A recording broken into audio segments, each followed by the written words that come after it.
Welcome into the Dad Verb Podcast, where we chat about parenting from the lens of a dad. My name is Andrew, and I am joined by Ben Brown, Andrew Saunders, and a guest this week. We are joined by George Hayworth. I just mashed the two together. George Hayworth, who himself hosts a podcast as well.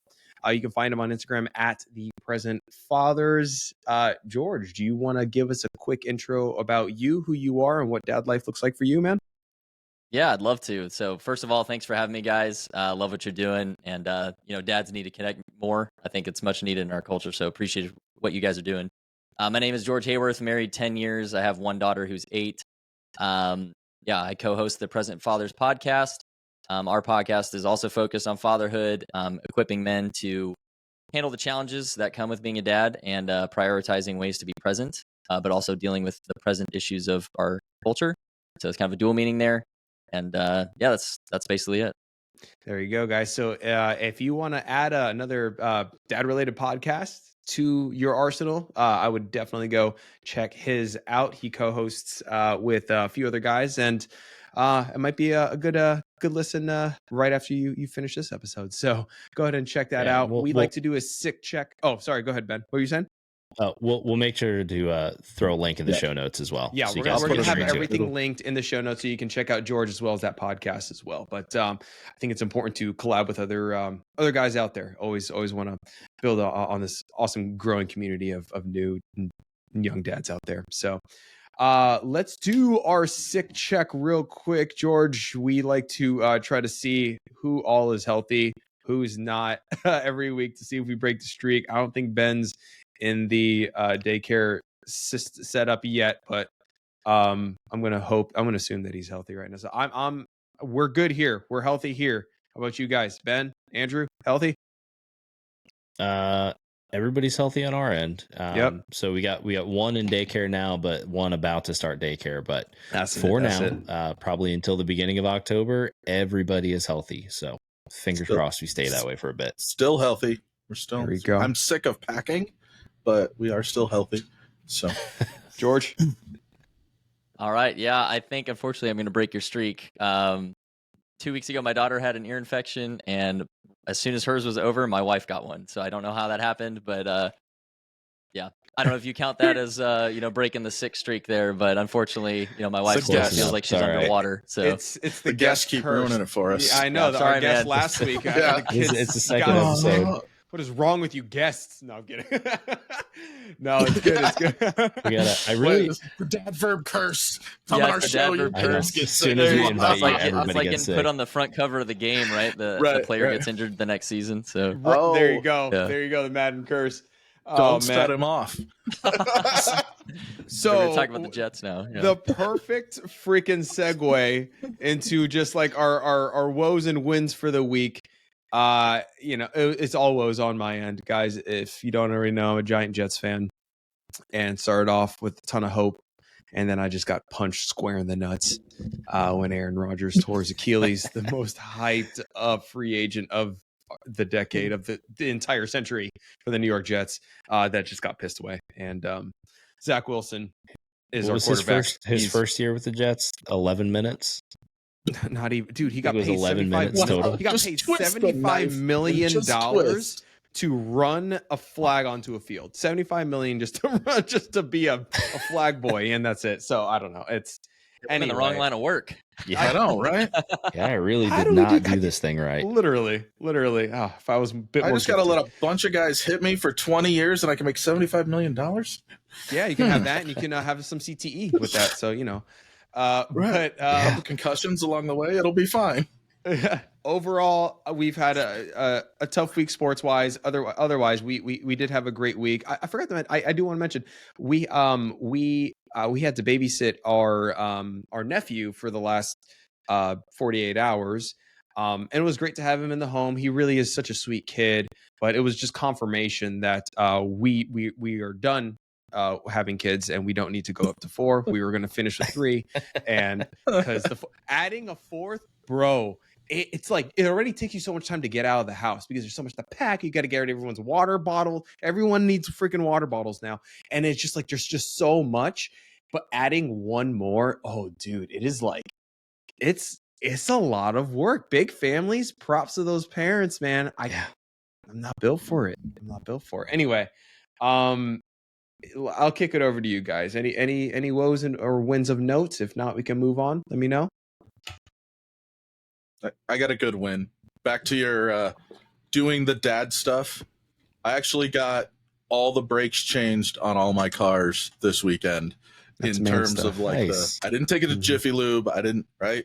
Now, I will admit, I had somebody else balance the tires. I had somebody else rotate the tires. I had somebody else do the alignments. And while they were there and had them up on the rack, they did change the oil. But I did 12 sets of brakes.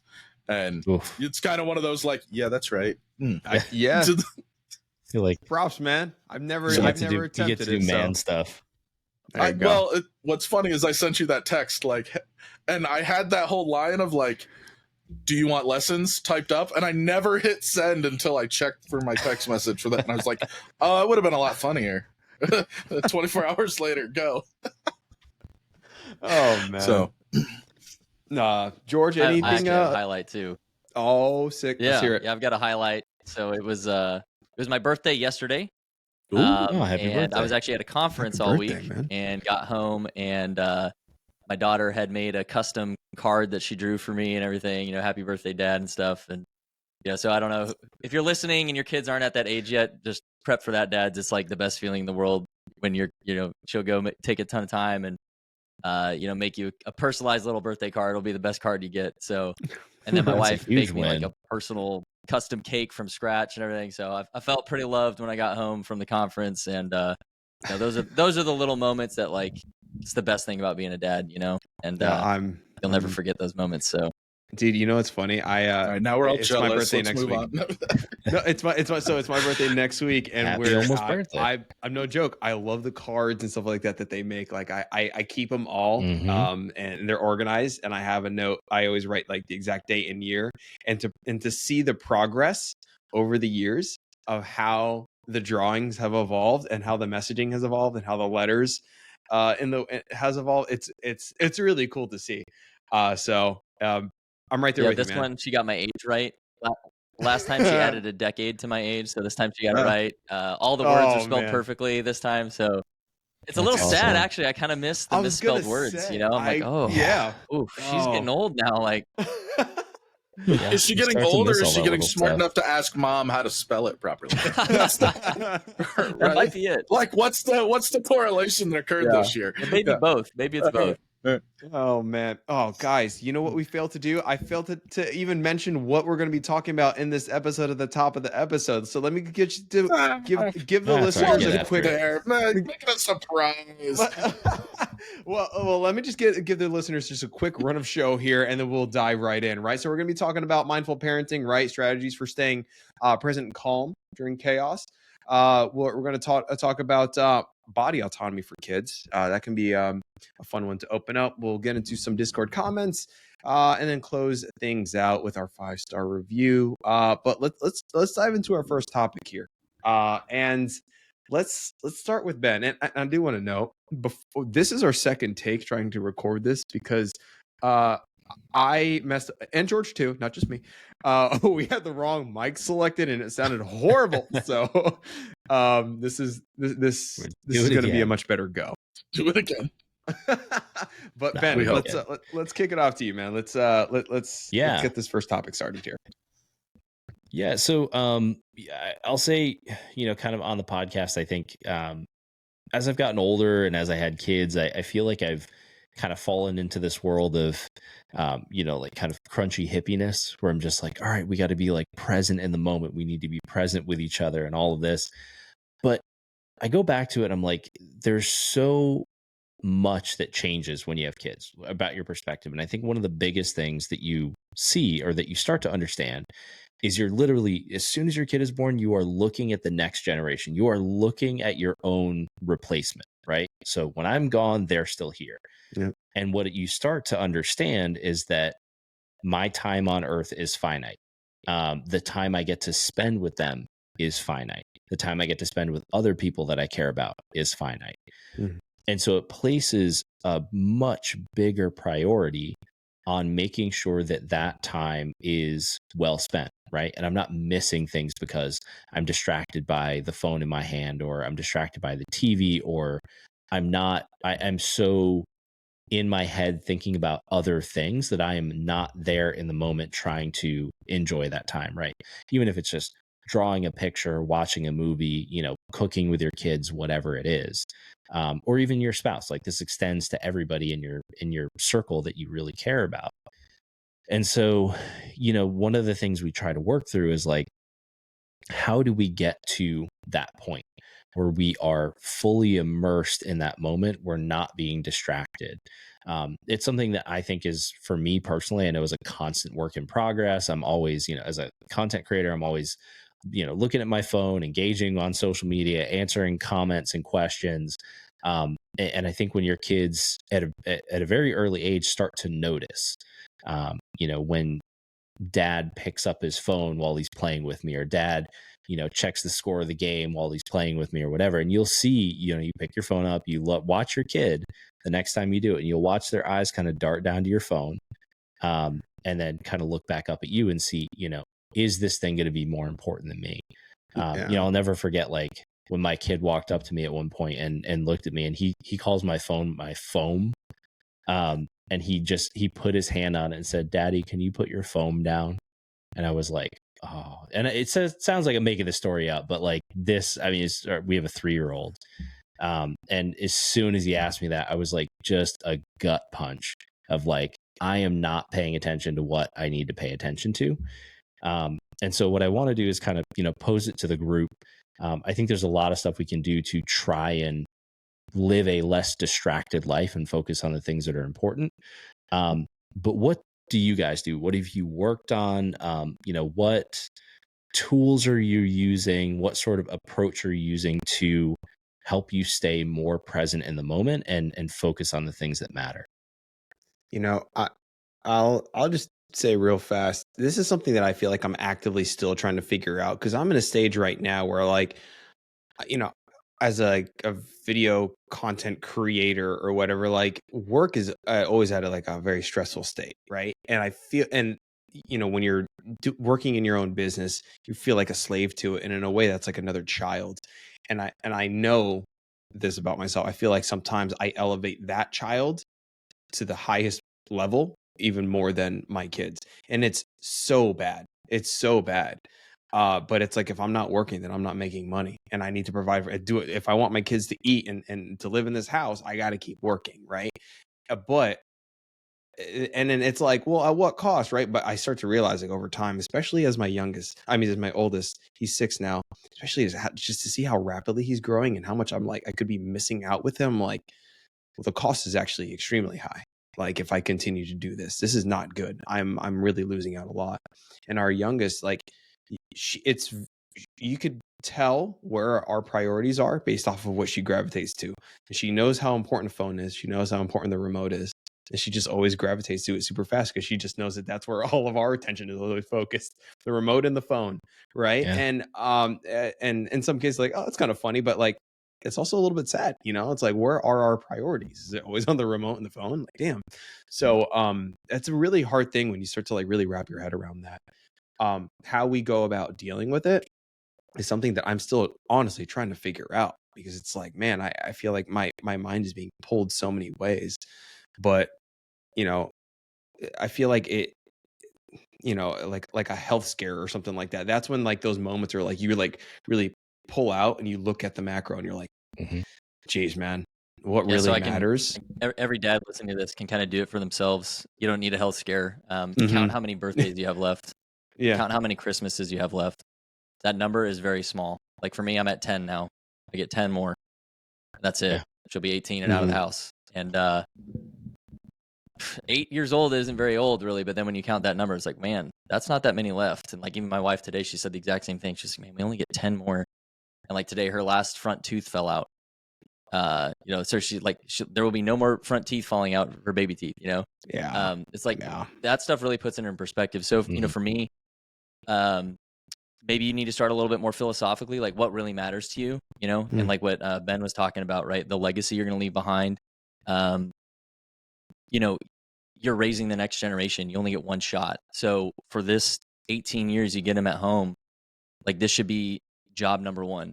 It's the most important work you're ever going to do in your life. And if you mess it up, it can extend for generations, right? So like dads need to take that seriously from the get-go. I think a lot of guys are kind of just going through the motions. Cave elsewhere, do not cave on being a dad. I think is how we got to where we are in a lot of cases across our country. So that's the philosophical side. If you want to get tactical, you need to put things down on your calendar. For a lot of guys, make a Google Calendar, keep it simple, something that's going to help you track time. If you have a lot of kids, a tool that works, I know for several friends too, is they make like a public family, like it's just a simple Excel sheet or whatever, some blocks for, hey, Timmy gets this day, Sally gets that day, or whatever, pick the flow. And then that way your kid has like a date just with you that they can look forward to, and they can pick the activity, and it'll help you to also prioritize like telling others no, so that you can make your kid priority. But yeah, you only get a few chances in the grand scheme of things of your life. Your time with your kids is pretty limited.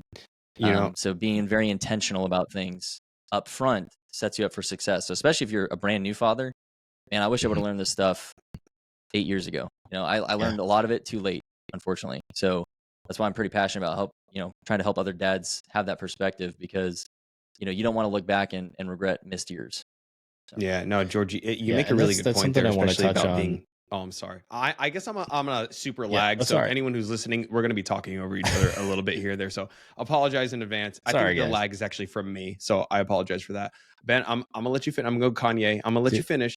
No worries. But on George's note, I fully agree. Being much more intentional with your time. And this is something that I guess like I didn't realize that I do, but I do. Every month, because it's 3 kids, it's really hard to like find that dedicated time for each. But every month, we just did it too. With Henry, you go and we have like a date with one with Henry, one with Colin, one with Sienna, and I like it's their time. Because even bedtime, like I used to have that those nights where I can like have one kid. I would just be my night with Henry, my night with Colin. Now they share a room, and then we split it up, Henry and Colin and Sienna on that night. So it's like I don't get that one-on-one time, but I really want to have those relationships. So just like today, we went and we picked up Pokemon cards, right? We're gonna find a way to insert Pokemon into an episode, right? We went and got Pokemon cards, Happy Meal with Henry, just me and him. So, and he got to sit in the front seat of the car. We ate, we listened to music, and that's a revolving thing. But yeah, that's a thing that I didn't even think. I'm like, oh, we do that, but it's because it's for me, it's for my health. But Ben, go ahead, man. Yeah, it's something that you don't particularly think about, I think. So, especially with our first, when it was just my wife and I and one kid, it's much easier to be intentional about your time, right? Like there's only one kid. They always get all of your attention. They always get, all of you. As soon as you add a second kid into the mix, especially an infant, they need so much time, attention, effort, support, even if it's just, change diaper, feed, go to sleep, clean up, feed, that infant schedule is a grind for everybody, right? Like you're going to be exhausted. You're not getting any sleep. And who's going to suffer on the other end, right? Like you are physically and probably a little bit mentally, but your other kid too. And so one of the things, there's 2 kind of big things that we try to do, and I guess 3, right? So as George mentioned, like picking a day where, one of the kids will go with grandma. So like, Rory will go with my mom, and then our son Lincoln comes with just him and mom and myself, and we'll do a day. So like we took a Friday off from work and we would go to a movie, we would go play mini golf, and he would get to pick like the entire day just for him. And that's something we can only do every now and then. Something we do that's a little bit smaller is my wife and I will try to rotate, and we'll say, okay, there's going to be one-on-one time at some point during the day. Now with him going to daycare, like I have both kids in the morning, and then we only get to see them for, a couple hours at night when we're off of work and coming home, between dinner and all that stuff. And so what we'll try to do is make sure there's at least a like 15 to 30 minute block where one of us goes off one-on-one with one of the kids. So we'll either go off, one of us will go off with the baby, one of us will go off with our son, the other one will, cook dinner, clean, do sort of general house stuff, while the other one focuses exclusively on that one child to get that like special time with them. And then there's a concept I heard, I think it was on another podcast or in an Instagram post or something, that they call golden hour. And it's this idea that if you have kids, you do dinner as a family always. So as much as you possibly can, you do dinner as a family. Yeah. The hour after dinner, between dinner and like bath, bedtime, all that stuff, one parent, and it rotates, one parent will take the kid or kids out to play, do some kind of physical activity, play outside, play board games, whatever it is, while the other parent does, kitchen cleanup, kind of tidying up for the end of the night, so that everybody can do bedtime, bath time together and kind of wind down the evening. And then that rotates between, mom and dad. So like one night mom gets it, one night dad gets it, but it gives you that intentional focused time with, your kid or kids, which makes them feel valued and understood, and like they are a very important, if not the most important part of your life. Yeah. It's that funny last one's a really good tactic. I always give my kids their baths. Like that's like me, because usually we'll split the cooking duties, but like my wife, she's like all touched out and burned out for the day, and she does not want to she needs like a time to herself, and she prefers to listen to a podcast and clean up while I take the kids upstairs, and all three of them, I give them baths. Like that's just like my thing with them. On that note, and that's just another way because like I have limited time with them throughout the day. So that's one way where like that's mine. At least that's my sliver where I can like be with them every single day. And they're crazy throughout bath time, but it's my moment with them. So it's cool. It's cool.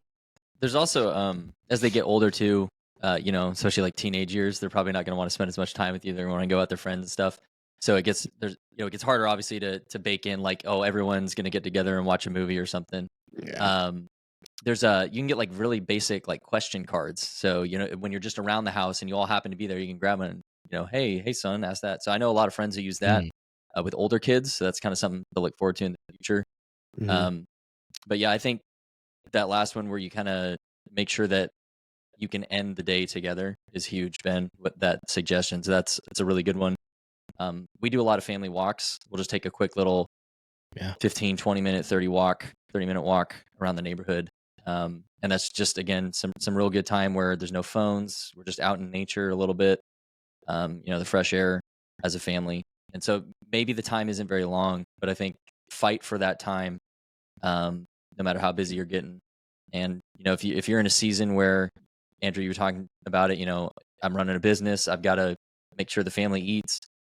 Have that conversation, if your kids are old enough too, you can say, hey, look, daddy's going to have to work really hard for the next 3 weeks or whatever, but afterwards we're going to go do our favorite activity. So, they start to work with you on that pretty early too. I have to travel pretty frequently. I'm actually leaving tomorrow morning very early for work. And, my daughter obviously gets upset, but I try to tell her in advance to, hey, when I get home, we're going to go do this. And then I'm good on my word. Don't go back on your word with your kids. But so depending on where you are in life and what season you're in, right? It may be a season where you're building something and you're going to have to work really hard for it. That's not bad. That doesn't mean you're failing as a dad. I think we feel guilty sometimes about, having a longer vision. And sometimes that means a little bit of sacrifice up front. If that's where you're at, don't completely crush yourself on that. Just fight for the little bit of time you can get and make it intentional and make it purposeful. Think outside the box. And then study your kids too, right? Every kid is going to have a different personality. They're going to value different things. And so if you can speak their language on what really makes them feel valued, it may only be an hour, but they'll light up from it, right? And they're going to remember that hour when they get older. That's what fatherhood's about. Well, that is. I guess I'll look at this. Well, I say so I have the benefit, I guess, of working from home along with my wife. So all day, every day, we're splitting duties with the kids. I mean, I cook, my wife doesn't cook. So when she makes the kids food, it's like what Eggo waffles, right? Eggo waffles and peanut butter. So I get like the day-to-day stuff will be useful if I ever have to actually go back to the office, or my wife has to go back to the office. But like my buddy, he schedules one-on-ones. It's a weird, like you hear it in the business world, like we need to have a one-on-one meeting. He actually schedules one-on-ones with all 7 of his kids so that they get an event and a moment and a day with dad, right? And yeah, and it gets great. They get to pick stuff. They're on the calendar, like, and we slash he slash, I say we because we're the larger aunt and uncle, like, right, the family you chose, attend almost all the games and the events, and they're all on this giant shared calendar. And if you look at it, you're like, this is ridiculous. It is booked solid. It like if you go day by day, there's just something every day, right? But when you dig into the nuts and bolts, it's not every kid every day. It's one kid about once a week. But for me, I just learned how to shut off notifications on my phone. So the only time I get an update what's going on is when I pull it out of my pocket. And a lot of times that doesn't happen because I'm too busy doing something else. And that was hard because prior to kids, I got a notification every minute, like something was dinging or buzzing or chat room or email or, ooh, a coupon from the favorite sporting goods store, right? They were just always coming in. And as soon as I learned I can shut those off like that, I don't have to say yes when an app says, do you want to allow notifications? That was huge. Just to gain back that little. That's a big thing too. Like time. A lot of people don't realize notification. A lot of people don't realize that, like, if you have an iPhone, you can set up different focus modes, right? Yeah. And so when I got my newest phone, I actually went through and set up this focus mode called Family Time. And so as soon as that goes on, the only notifications I'll get are like if my mother texts me or like somebody in the family that's like, I need to know that they're texting me or trying to get a hold of me or whatever it is, because if they are, it's important. But it mutes all other notifications from different groups, from different social media platforms, any of that. So I don't see it until that goes back off after the kids go to bed. Yeah. That comes back to intentionality, right? You have the vision ahead of time, right, to set yourself up for success. Well, you can even schedule them. Like, so with my phone, I've set it scheduled so that it's certain hours. It just, it's evening, like business text messages don't count anymore. I don't care. Like the world can burn down and you can attack the server later. There's an actual study done about like the impact of a phone on like with like emotions. And there was like a large percentage drop in stress levels when the phone was placed, simply put, just like placed outside of the same room that the person is in. And there's like this statistical like drop in stress. And for a time, my wife and I, we need to do this again, but it was, just the grind hours, right? From like 4 to 7 p.m., like 4 to bedtime. I guess it's a tough time. And we would, for a time there, we would just put our phones by this butler's pantry, which is kind of like aside next to our kitchen. And we just like set it there. So there was just true no distraction. It was just family time. So because, we were on our phones all day. And that was actually, and thinking about that, I don't know why we dropped off, probably because we're addicts. But there was a good thing behind that. And it's something that we should probably do because it'll really bring the focus back to family. I mean, before we leave this, I want to go with, we've been talking about the macro side of staying calm and present. And what about the micro? Like, there is that moment when the world is going insane, right? You've got two kids. They both have dirty diapers. They're both screaming. Your wife is losing it because she's on the phone for something that cannot be dropped. And it's like, okay, what do I do next? Right? And there's that moment where you have to go, okay, dirty diaper first, dirty diaper second, food for the kid, right? Like, and for me, I actually have to like take a step back, take a breath, and then just go, what are the problems and how do I attack them? And kind of like make a checklist. But dude, is that what everybody does? Do some of you just go into a room, handle that room, and go to the next one? Like, what's the... Dude, it just happened to me yesterday, and it sucked. No, so and it sucks particularly with a person with like ADD, where like there's I'm not talking like, oh, I have ADD, like a legitimate, like there's a brain chemistry problem. Like yesterday, we were managing 4 kids. My daughter, she was in the car. She was crying really bad. She threw up all over herself. Right. And one kid really has to pee. The other kid really, really wants water. And the other kid is just screaming because kid. And so we have to like, and then like my wife is like managing one, and then I manage the other, and I'm like, okay. And then I notice, I'm like, wait, why are there so many damn ants inside of the garage? And they're all attacking a bunch of the goldfish. And I look around, I'm like, yo, we have like an ant problem, and there's like, oh, they're all over the place. And I'm like, oh my gosh. And I automatically want to solve that, but I'm like, yo, my daughter has puke all over her. So okay, that's one. And it's just one thing where my wife will just check with me. She's like, I got this. I'm like, all right, I got this, this, and this. And it's for me, it's just a communication thing. It's a communication thing. I have this, I have that, and then we just manage it. And then you quickly, in the span of a second, are able to prioritize on a list, and you just tackle that list real quick. But for me, it's just communicating with my wife, because I'm not doing it alone. She is my partner in all this, and making sure that I have her back, she has mine. That's where I draw a lot of my strength and my ability to kind of manage tasks, where she trusts me to get what I need to do whatever I need to do, and vice versa. And we just do it together. But it's a quick little communication thing in the midst of all the screaming. That's the micro picture for me. And George, you've got a background in the military, right? So this to me, everybody I've ever met or worked with or is in my life who's in the military, like this is kind of military 101 of like, you're going to get into situations where everything is chaotic and you have to control what you can control. And so what are some, tools, ideas, concepts that you guys use there that you found like applicable to the chaos of raising kids? Do you guys just forget that I was in the Navy? Like, is that just I did, going over actually, your head? completely forgot it. There. All right, yeah. Just checking. Yeah, yeah. But now I'll remember. I'm gonna go with my Navy hat and wear it. The big reminder for me is like, I put your whole ERB or whatever. I gotta put all your medals and everything. Yep. No, so actually, I learned some of that in the military, of course. But I think I call it maintaining frame, kind of stoicism. But it's not just completely like you shut down.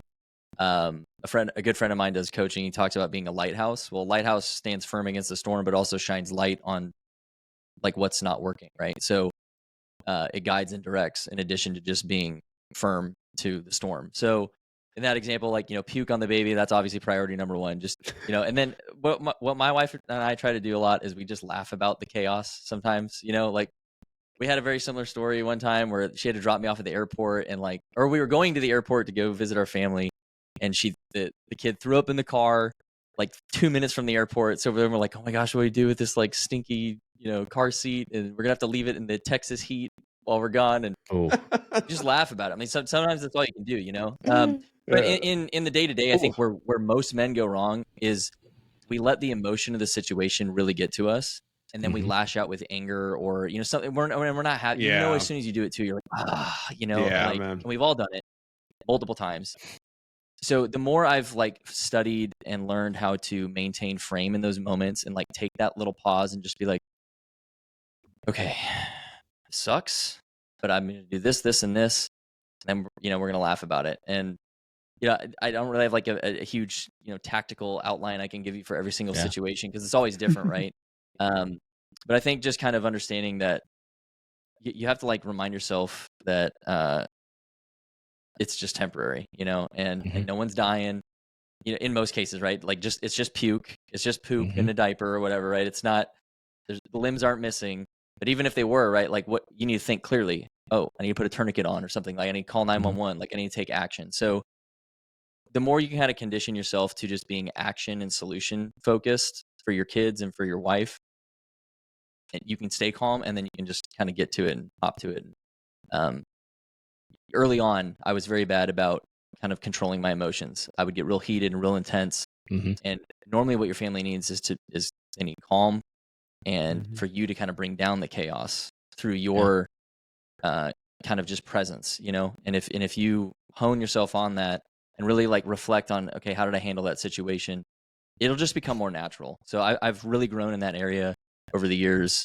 Through just kind of thinking about it more. And it sounds kind of lame, but I think a lot of times we don't want to analyze ourselves because it's messy. And then you're like, ooh, I don't want to revisit that time I messed up. But by doing that, it gives you the perspective you need. So hopefully that answered your question. No, you do have to have that kind of that like kind of that foresight, well, not the foresight, but to be able to go back and kind of analyze that, because we are leaders in our home, right? And our kids will model their behaviors based off of how we react in certain situations, right? And I remember the first time we had our like 3 a.m. puke wake up call. It's always about puke, man.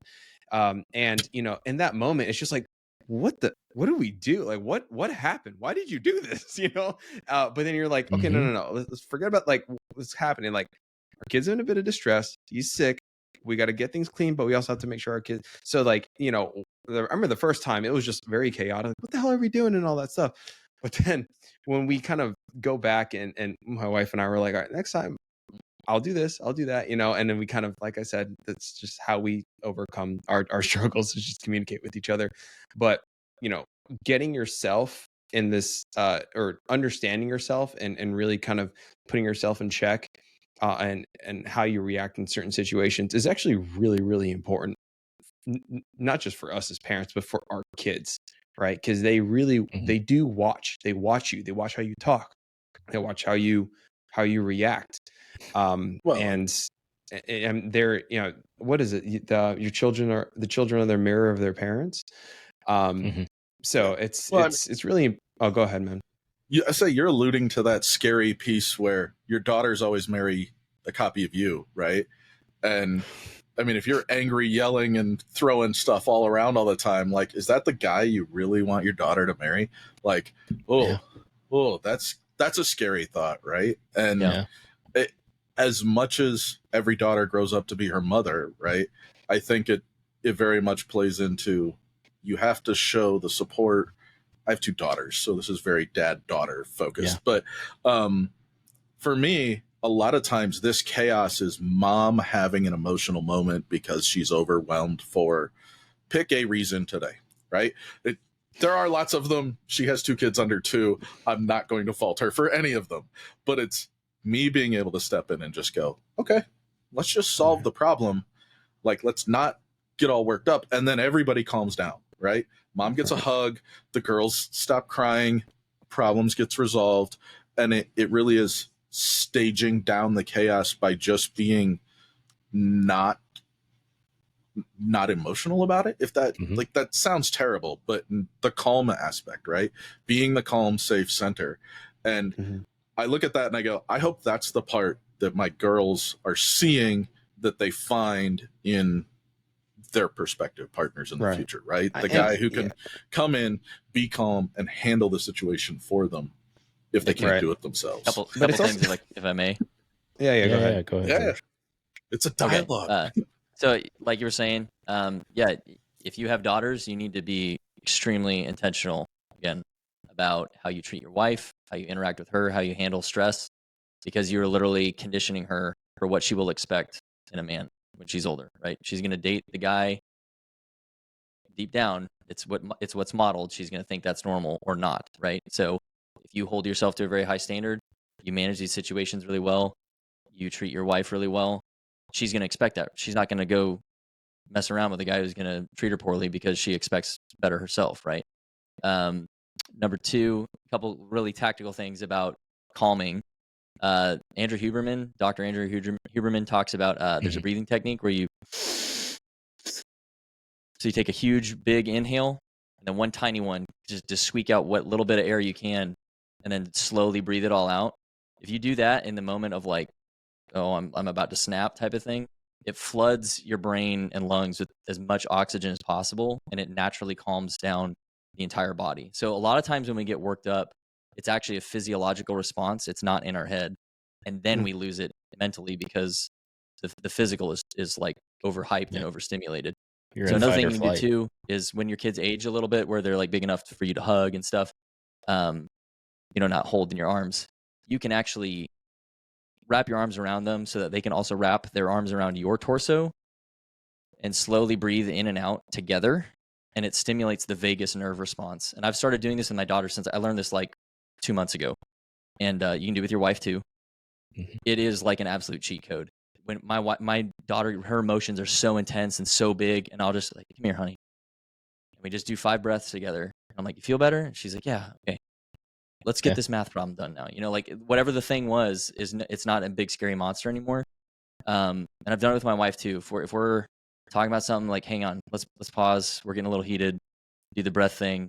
There's just something about it. It like completely de-escalates the situation. So I have the science for what I do to calm my wife down now. All right, thanks. Yeah, it's we do that. So our son Huberman, Andrew Huberman, he's a pretty famous guy on like cold plunging and all these other like biohacking type things. But if you Google or like YouTube a clip, he's got like a 60-second clip where he talks about doing the deep breath thing. It's got a name, I forget, but I've started doing that too. Like if I'm getting stressed, the one that I always liked was the special forces did the 4 seconds in, 4 seconds out breathing technique to keep calm and stressful. And as soon as I learned that information, I was like, oh, that's a really good idea. And then when I do, I feel myself getting out. It's like, okay, just count to 4. And it's the same as take a deep breath, count to 10, right? It's the same physiological response, but it went, oh, okay, that seems more masculine than you're angry, count to 10, right? Yeah, I think when you're stressed out or whatever, you naturally take shorter breaths and you deplete oxygen, right? So you're naturally less capable of making good decisions, whatever it is. So and I think we touched on this in a previous episode at one point where we so like my son is very similar to your daughter, but he's 3, right?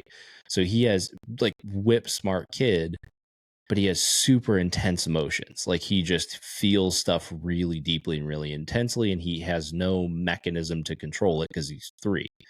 And so I challenged myself with this idea, right? Where it's like, we don't spank in our house. Like it's just not a thing that we think is like effective. Like spanking him is not going to help. And so when I felt myself getting to a point with him where my mind tipped over into, if I could just spank him, right? Like I would somehow feel better. When I tipped into that, I was challenging myself to actually make like physical contact with him. So like give him a hug, hold him in some regard. And it goes back to that idea of co-regulation, right? So if we can make that physical connection, take a couple of deep breaths, 99% of the time, that will start to diffuse the situation enough where we can actually have a conversation and kind of figure out what's going on, or at least get him back to a point where he can use his words again instead of just like making noises at me because he's so frustrated or feeling, so many emotions. And so that idea of co-regulation, like I had never tried that with like a spouse before. But I think like recently we did that where we just like got in this like really intense moment, and I was just like, you know what, like let's just like come here, like just hug me, let's just stand here for a second, figure this out. And like within 30 seconds both of us felt so much better. We were able to like get back to a place where we could actually have a meaningful and productive conversation. And I remember like growing up thinking how much of this stuff just sounded like just stuff for hippies. Like nobody needs this, like this is crazy, nobody needs to understand this, but how valuable it is in building those deeper emotional connections with your partners and your kids. You know, you're right. We did chat about this briefly in a previous episode. And the thing that I remember doing, and I think we mentioned it before, is like, in times where my child is just like, or one of my kids are they're just heavy crying, you don't know what to do. It's just in a tough frame of mind. The one thing I'll do is I won't even say anything. I'll just get on their level and I'll just open my arms and just embrace them and not say a word. And that alone is just a big helpful thing. But back to Dr. Andrew Huberman. I'm on YouTube. I'm like going through it. And I just found a video. I'll drop a link to you guys. He's got breathing techniques to reduce stress. I think it's a really cool thing for anyone to watch. I'll drop it in the show notes for anyone who's listening. This is actually really cool. Before we move on, I do want to say one thing though. When we're talking, it's really we're all even headed right now. We're good to go. But in actual situations, we're not going to make the right decision. We're not going to make the right breathing move. We might yell, we're not going to take the right approach in that moment. So I think another big thing to, especially us as guys, is to acknowledge when we've made a mistake to our kids and say, go back and I'm sorry. I was wrong about that. I think that's at least for me, it's a tough thing to acknowledge that I approached that situation wrong because I'm dad, I don't do anything wrong. I'm, to them, I do no wrong. I never, I don't break down. But to acknowledge that, I wouldn't say it's a weakness, but to acknowledge that, mistake, that misstep, that fault, I think is an extremely powerful example for our children to acknowledge that, in that moment, we didn't do the right thing, but to reconnect and open up, I think is a really strong thing to do as men, because that's a part of leading as a family. You must make amends. Yes, because otherwise you're a tyrant, right? Yes, that's not leadership. You're a tyrant if you never admit your faults and make amends with your kids. 100%. So let's kind of move down here. We were gonna chat about happier topic, please. No. This is what it is, man. This is what it is. So Ben, do you kind of want to kick off the next topic here? And then we'll move on to our show notes say that we're gonna thank our sponsor, but don't have one yet. So if anyone has we're still without someone one. that wants to slide in right there, in, no sponsor. There you go. Anywho, pause for a break from Mom. Not melon. Right, I lost our show notes. What's our next topic? We're going to be talking about bodily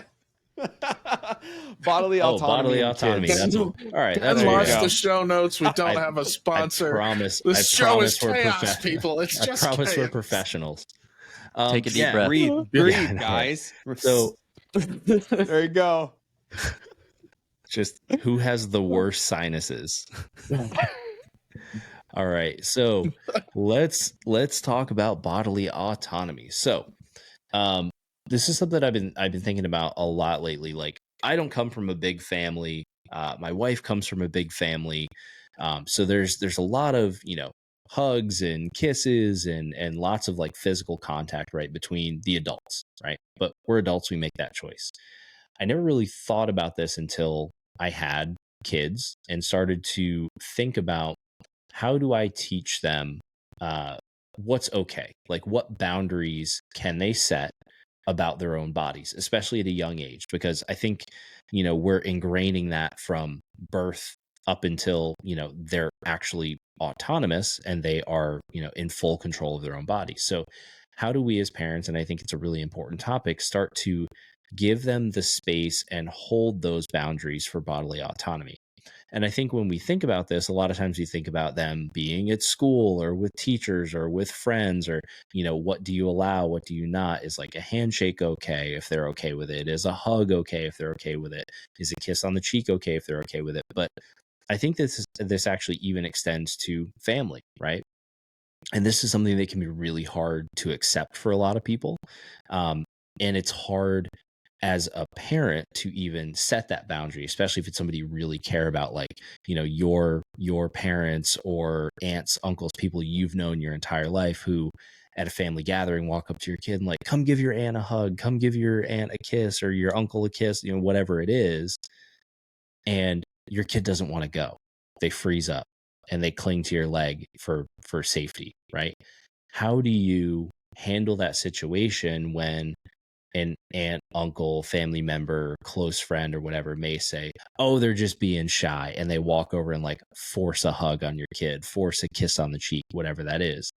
How do we then start to set those boundaries and have those conversations to say, look, this is what we think is acceptable and what we think isn't, and it's not up to us as parents to tell you what that child's boundaries are going to be. Right. It's up to them to decide and for us to support it. So I want to kind of kick it off to the group and say, have you experienced this situation?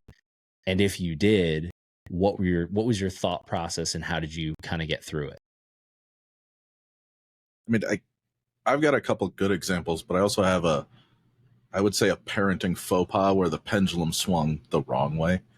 So I'm going to open with that one, and then I'll go back to what we do.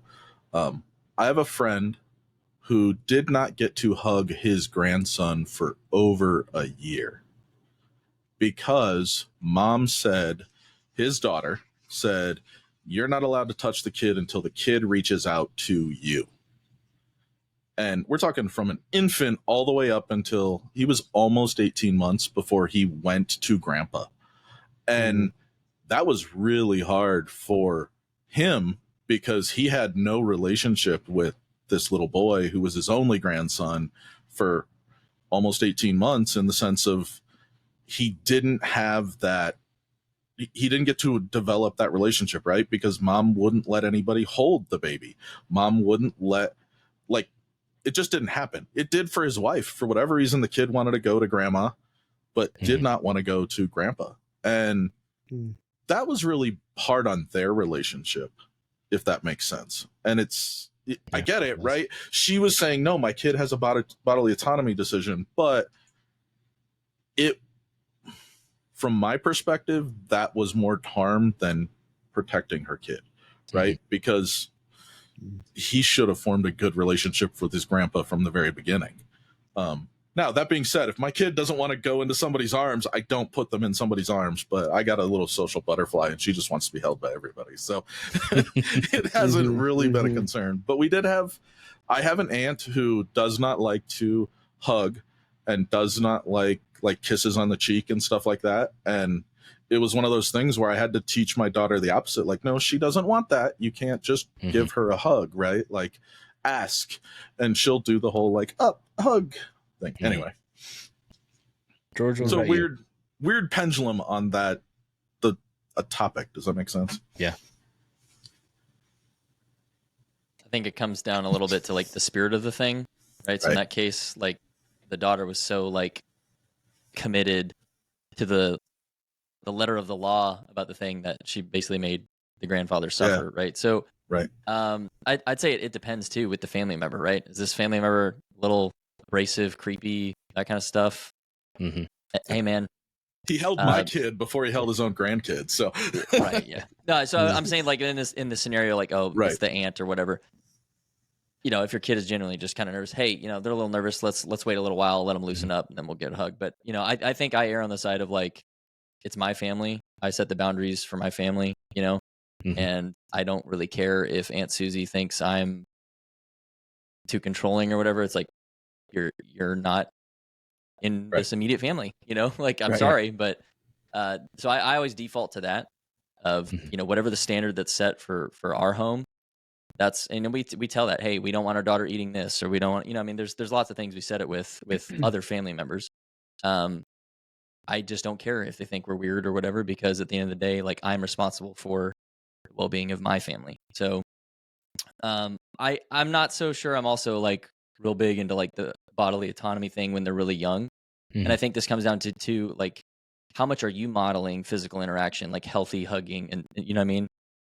You need to model that for them so they know it's comfortable. But if someone is seriously they're not comfortable with that person, then maybe have a conversation with your kid if they're old enough, or try to figure out what's going on. There may be something more to it.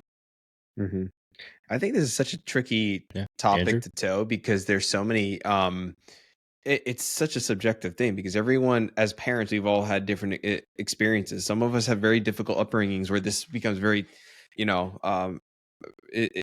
their experiences kind of trickle down to their kids, and they get very defensive because of what happened to them, and they want to shield they want to shield their kids from it.